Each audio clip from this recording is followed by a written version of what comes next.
Jonathan Toews is a Winnipeg Jet, and let's be real, the contract that they gave him is not great.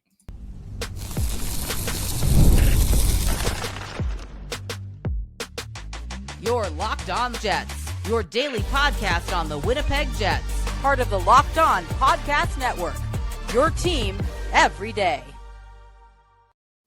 Hey friends, and welcome to tonight's episode of Locked On Winnipeg Jets, part of the Locked On Podcast Network, your team every day. Everydayers, thank you so much for joining us in tonight's episode. I'm your host, Harrison Lee, an avid Winnipeg Jets fan and an online blogger. You can follow me on Twitter at HLivingLoco and at LO_Winnipeg Jets. Thanks for making Locked On Jets your first listen of the day, every day. If you like what you're hearing, be sure to like, follow, and subscribe on all of your favorite podcasting platforms and YouTube. Doing so, of course, is always free of charge and ensures you never miss another episode. Most of all, though, we just love and appreciate your support. Tonight's episode, obviously, the Toews news has dominated Winnipeg headlines, and it's a very cool story, but the Jets have sneakily made a very risky investment with the way that they have set up his contract. It is, to be blunt, not a good one. And you might look at the base salary and think, what the heck is Harrison talking about? How could a deal for $2 million be bad? Well, it all comes down to bonuses, and I'll explain why this could be an issue going forward for the rest of the season. Hopefully not, but, with the Jets and how they like to do bonuses, there is a lot to unpack here. Also hearing rumors now that Brock Boeser may be signing with the Minnesota Wild, which is now going to thin the winger market. So a lot of moving parts, and of course this is going to impact what the Jets need to do with Nikolaj Ehlers. Is that door completely shut? Well, maybe the Toews signing can move the needle. Maybe there's something else to be done about bringing him back. But before we dive into all of that, just wanted to say a big thanks to our partners at Gametime. Download the Gametime app, create an account, and use code LOCKEDONNHL for $20 off your first purchase. Speaking of Gametime, we are about to find out whether Jonathan Toews is actually going to be able to play at the NHL level come August and September. We really haven't seen Toews in a couple of years, not since 2023. Then he had a really bad bout with long COVID, went to India for some sort of treatment, and came back supposedly feeling stronger than ever. Now, I'm slightly paraphrasing here and maybe overstating just how good he feels, but my guess is that if he's trying to really make this comeback, he's probably feeling pretty okay, at least well enough to skate and practice. And so there's some interesting stuff here, right? In terms of the narrative, for all of the Winnipeggers, I'm sure that this is a fantastic moment.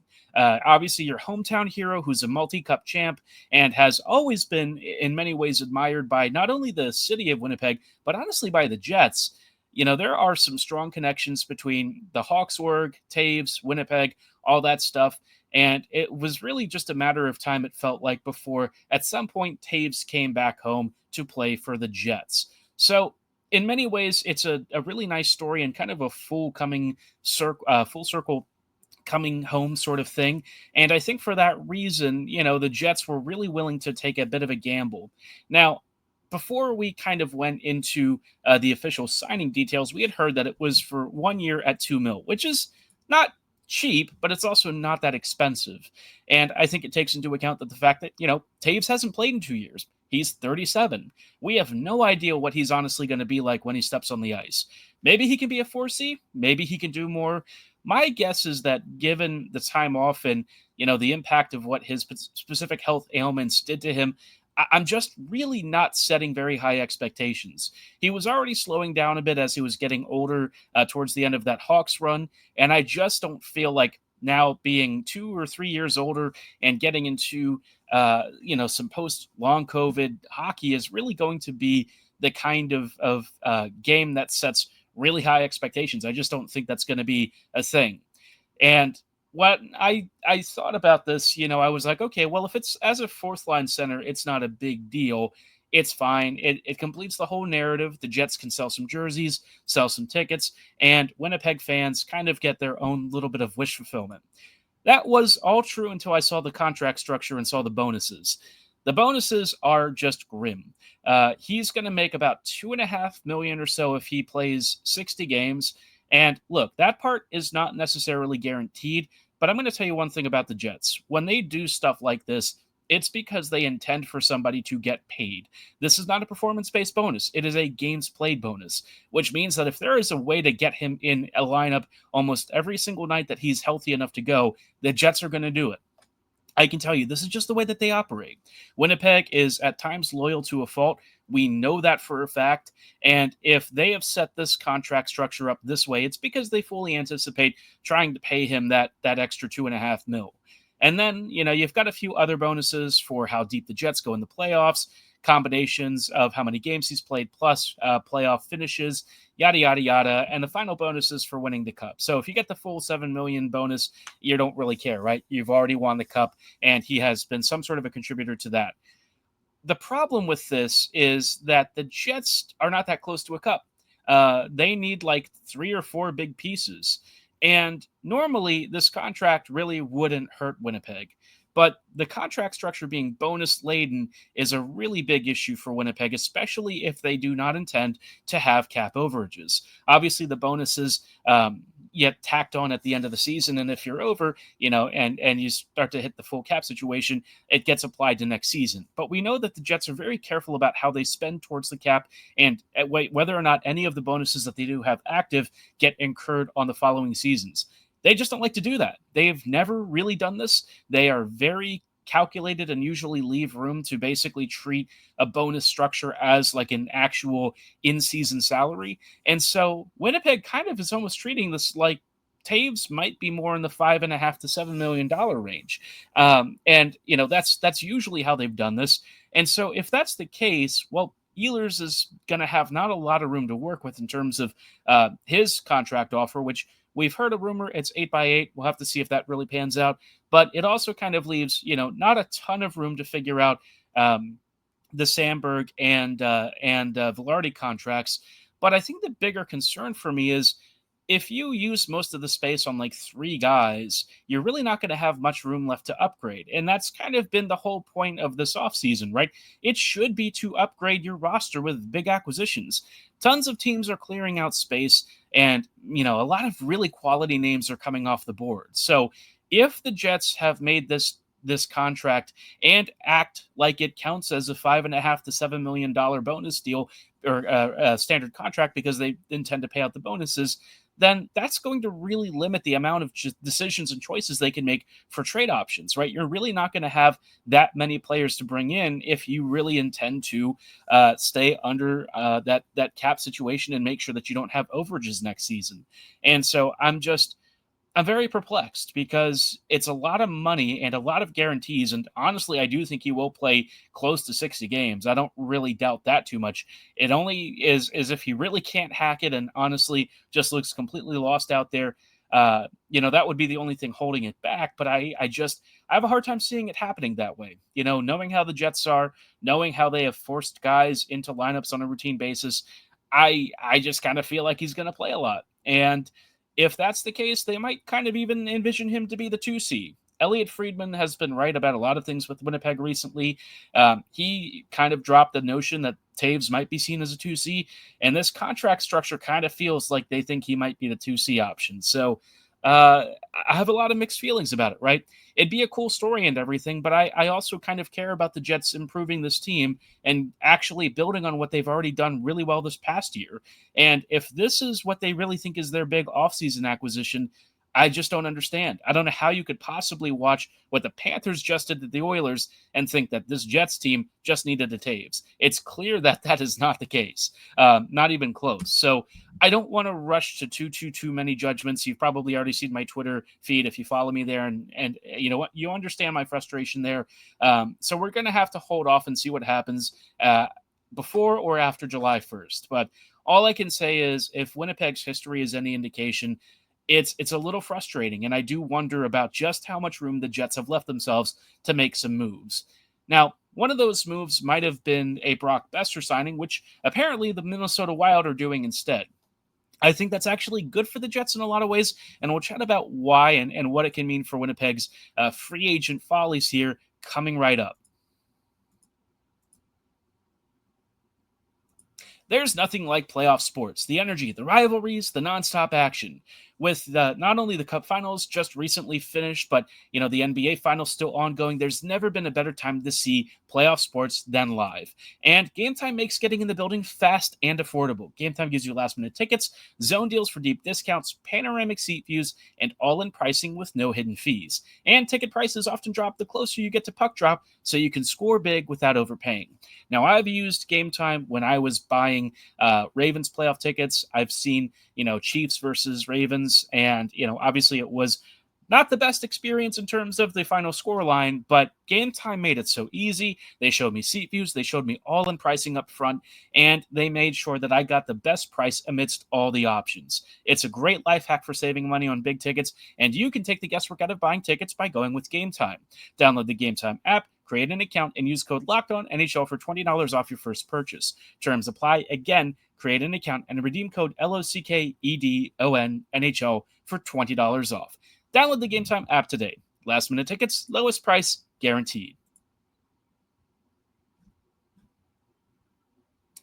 Hey friends, and welcome back to this episode of Locked On Winnipeg Jets, part of the Locked On Podcast Network, your team every day.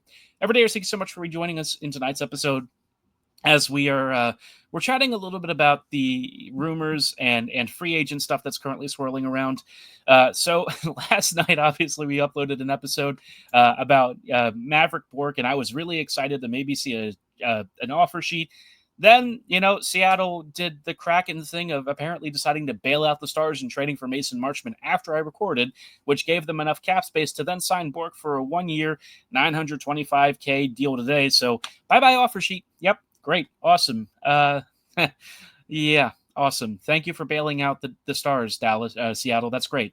Dallas really needed the help. And they paid like a third and a fifth or something for Marchment. I just don't understand why teams do this. You have a team that's backed up against the wall with the cap and was down to like 500K-ish in space, and you basically gave them a freebie. So fantastic work, Seattle. Nice job. Amidst all that, that obviously means that one of the bigger interesting trade targets is off the market for the Jets. So they might turn to free agency. And a guy that I thought that they would actually try to sign, especially if Ehlers left, is Brock Boeser. Boeser kind of feels like another one of those coming home sort of players. Not in the same way, though, right? He's a Minnesota boy. So for the Jets, he would have been not necessarily that close to home, but close enough. You're just a hop, skip, and a jump away, really, even if it's not quite the hometown hero storyline that Toews has. But it would have been close enough. And I think for many years, the Jets have been big Boeser admirers. Well, apparently, Boeser might be signing with the Wild. So if that happens, that's basically one of the bigger wing options for the Jets off the market already, which I don't think is a bad thing. Boeser feels like the kind of guy who's going to get paid like 7 or 8+ million, and I feel like he's not really going to be worth the money. I say this as somebody who actually thinks he's a great shooter, and I do enjoy his game, but he is slow. And, the injury history with him, on top of the decline in play of his recent games, it just feels like a really big risk contract that I don't think the Jets really need to get in on. I've talked about being okay with a Boeser signing if it was in like the 5.5 to 6 range, but I feel like beyond that, you're really starting to put a lot more cash on the table than I honestly think you're going to get back out of his play. And I could be wrong about that, right? There are some free agents who go to other teams and they absolutely kill it. But I just feel like Boeser at this stage of his career is more on the downswing, and I don't know that he's really got that much juice to offer, especially if we're talking in the 8 mil range, right? Now, if he's going to Minnesota, maybe it's not going to be for that much. So for the Wild, I think they're just trying to figure out some way to keep this core as relevant as possible. For the Jets, I kind of feel like maybe we dodged a bit of a bullet in case Ehlers does leave and Boeser was your big acquisition. Probably would not have been the best way to go about it. So it is what it is. But I think for the Jets, this is probably not the worst news. I will say that it does make the Wild like slightly more dangerous. I wouldn't say that I'm particularly worried about Minnesota suddenly being a goal scoring savant and one of the best teams out there. They still are kind of like a 1 or a 2 line team. You look at them and see how they're built. They're kind of like a worse off version than the Jets. So, for the Wild, I'm sure they'll be happy to have Boeser, but I don't really feel like it moves the needle. this kind of makes me wonder then, with the Taves contract structure, the free agents and stuff that are coming off the board, all that, yeah, nonsense. What exactly is going to be available for the Jets to have? And I just don't really see a lot of great options, especially if Winnipeg doesn't intend to spend towards the cap with active salaries. If they're not looking at, pushing it to the limit with the bonus structures going into next season, then I don't really know what's out there. And it then kind of makes me think about internal improvements. At this point, you're probably thinking more about, your prospects and stuff taking bigger roles. Chibrikov, Lambert, maybe they think Jaeger's ready. And while I'm cool with that, I just feel like if this was your plan, maybe you should have phased it differently. You're already in the downswing now here with a number of guys hitting, their late or their early 30s, but really the later stages of their contracts. You've got a lot of extensions that you have to navigate. And I just feel like maybe Winnipeg should have had some of their prospects getting more ice time this past season. Now you're in kind of an unenviable position of having to figure out if all of these guys can make a real impact if you're really not intending to go to the trade or free agent market. Now, I'm cool with them not really messing with the free agent market because I really don't think UFA or anything like that is going to be where they're going to do some good damage. I would rather them do a nice trade with a team. I feel like that's the better option. I think that could make a lot more sense. And it might also help them maybe move some of the roster players on their current squad that aren't really fitting that well, or at least just need to open up some roster spots. And so, I just feel like this is kind of weird, right? This summer is already starting off with a lot of mixed feelings. I was hoping that the summer of Chevy would really start off with a bang. I don't quite know if I'm getting that yet. And I usually try to be more optimistic about Chevy's moves in the offseason. I feel like I've usually not had a lot to complain about. This, though, the developments that we've seen for the past 48 hours or so, it's feeling not as promising as I'd hope. But all it takes is one big move, and we could be having a different conversation. But I just look at all this, and I'm kind of wondering what exactly is the plan for the season? What is this upcoming offseason supposed to be? What's next year looking like? Are the Jets really going for it? Are they actually trying to compete seriously? Or do they think that running it back for the most part with Taves is going to be the difference maker? If that's their gamble, I can tell you right now it's not going to work. It'll get them maybe to the playoffs, but I feel like if you're expecting them to go deeper in the postseason, yeah, good luck. It's not going to be like adding like a Corey Perry or a Brad Marchand to your team. You're talking about a dude who hasn't played in 2 years. 2 years. So, take that for what it's worth. He certainly brings leadership and veteran experience, but beyond that, I mean, your guess is as good as mine as to whether or not he has much else left in the tank at this stage of his career. So the Jets really need to figure something out, right? If they go through another, roster change period here, following a really bad March trade deadline, by not doing a lot more than Taves, I will have very serious questions about what this front office is actually trying to do. It feels like it won't actually line up very much with this whole, Stanley Cup aspiration that they preached about a few months ago. And again, I'm trying to give them the benefit of the doubt. I want to be positive about this upcoming season, but the more that this stuff kind of starts to come out, the more I have questions about the direction of the team. And I don't like having those questions. I really don't. I know that they won a President's Trophy this past season, but then they got to the playoffs and they kind of got reminded where they are in the pecking order, and that's a tough thing. It's hard to figure out how to dust yourself off and take the right lessons from a defeat like that. It was emotional. The way it went down really really hurt, and I couldn't feel worse for Scheifele if I tried. So it's a sensitive situation. I think Winnipeg has ways to work around this. And if they do change their MO, I think we could be having a very different conversation by the end of the summer. But it's going to take one heck of a summer of Chevy for all of us to, I think, really be on the same page with what this upcoming season is going to look like. But one thing that they could do, and it would really change the mood and the vibes, I would imagine, is a surprise Nick Ehlers signing. Now, I say this surprise, but if it happens, it happens, right? But if it doesn't, I would say, it is what it is. But I do think that there's more of a chance if Winnipeg, makes this very serious offer and Ehlers goes out there and doesn't really find something much better. We'll chat about how that might all break down and what it could look like for the Jets coming up in one moment.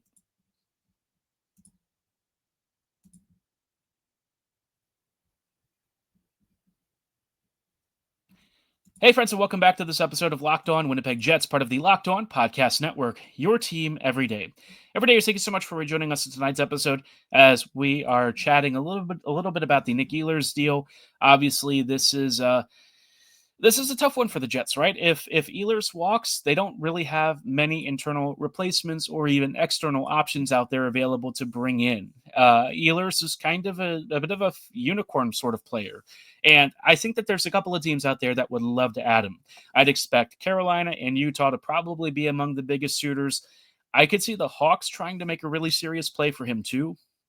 Anaheim, I guess, is apparently trying to buy players. Don't even know what that means. Good luck with that. But there's a lot of squads looking to make some real changes, and an Ehlers signing at a $7.5 to $8 million cap hit feels like one heck of an underrated signing. Now the Jets have apparently, and this is a rumor, but it does line up similarly with what was said about the Toews contract. The apparent offer is somewhere in the neighborhood of 8x8. And if that's true, I mean, that's a pretty serious offer, right? It guarantees 8 years of a lot of money. It's pretty decent in terms of the market value. And I think if the Jets are legitimately serious about trying to bring him back, I think that's about as good of an offer as I'd expect from this team. So all told, I think it's a very fair offer. With Ehlers, though, I do kind of think, there's other stuff at work here, right? He's going to go to a team that A, he thinks he's going to have a real chance to win with, and B, that I think he, gets a good role with the team. And with the Jets, it's kind of been up and down. This past season, I would say, was better, generally speaking, but there were still games where he was behind Mason Appleton in even strength ice time. Just putting aside the PK stuff and whatever, special teams work we're talking about, Appleton was ahead of him at 5v5, and I feel like that just probably shouldn't be a thing. Ehlers was put in more prime scoring positions, and I feel like that's been, positive for his box score record, but all the same, I still don't feel like he is viewed as a critical piece in the way that you look at a Connor or a Scheifele or a Velarde. Those guys all play a lot more minutes. They do play about the same number of shifts, but they're just out there way more. And I feel like Ehlers not being double shifted, not being given more rotations into the top line and stuff like that, I just don't really feel that they value him the way that a lot of other teams would. Now, the contract extension, especially with the offer that they gave him, would imply otherwise, but I kind of know how Arneal is going to be. And unless there's a big surprise with how this top six looks coming into camp, I just don't know that I would really feel like the Jets are actually going to make the most of him this coming season. And for that reason, I kind of wonder if he walks on those merits. He might even take a little bit less cash to go to a team that he feels is in a better position to make a real cup run. Now, the interesting thing that somebody brought up today was, whether or not the Toews signing moves that needle. And I don't really feel like that's going to be the case. Toews, if he was at a different stage of his career and, if he was not 37, not 2 years off of the last time he played and all that, maybe this really does move the needle. I think in terms of the leadership and sort of intangibles and stuff and the winning veteran pedigree, yeah, sure, you've got all that and you just brought it in. But Luke Schenn already brought that. So you weren't really missing that, were you? Now you have Toews, who obviously is the hometown hero, but that doesn't necessarily mean anything to Ehlers. He's not from Winnipeg. And so, maybe he could be on the same line with Toews, and maybe that would spark things and they'd have a really good performance. But I just don't look at that as a very serious, this is us wanting to win it all kind of move. If it's backed up by other acquisitions and stuff, I feel very differently about that. But until we reach that point, I just can't really say that if I was in Ehlers' shoes, I'd feel any more compelled. Nick's not in a rush to do anything. It does sound like he's open to coming back to the Jets, which is great. But the Jets are also formulating backup options too. So Yeah, it's a weird situation, but I am hopeful at the end of all of this that somehow we get Nick back and that maybe we can kind of smooth things over with him. But it is getting to the 11th hour with some of this stuff, and if he is really trying to test free agency on July 1st, he'll have his pick of the litter. There are going to be numerous teams out there who want him. All the squads that miss out on Marner will be after him. And so I'm really not holding my breath. And as much as I would love to be positive about the situation, I think Winnipeg has kind of put itself in a tough spot. And so it's incumbent upon the Jets to now figure out how to navigate through all of this going forward. But curious to know if you think the Toews signing really moves the needle for Ehlers. Do you think that it's going to be enough to convince him? I remain skeptical. I just, I look at this and I feel like it doesn't feel like the kind of win now move that a very serious contender makes unless it's, with other stuff. And again, until July 1st hits, we probably won't know for sure what Winnipeg summer looks like. But as it is right now, there are some really big questions about what this team's ambitions are going into next season. And, for as much as Hellebuck and a lot of these guys had career years, counting on that to carry you again for another season into a deep playoff run is probably not the best bet you want to make. But we'll see how it all shakes out. Again, give me your thoughts on this signing. Are you excited about it? Do you feel some of the same things that I do with this? Are you concerned that it might be Winnipeg's big splash of the offseason? Drop your thoughts and comments below or at my social medias at HLivingLoco and at LO_Winnipeg Jets on Twitter. I'll probably react to some of your comments on Monday, talking about how folks like you are feeling and sort of get a vibes check for how this offseason has started. I'm sure a lot of you will be thrilled and very excited about it, and I'm sure a lot of you will be skeptical. So should be an interesting one, but that's going to be it for tonight's episode. I thank you so much for listening and hope you all have a wonderful weekend. We will catch up with you next week. So as always, have a great night and go Jets go.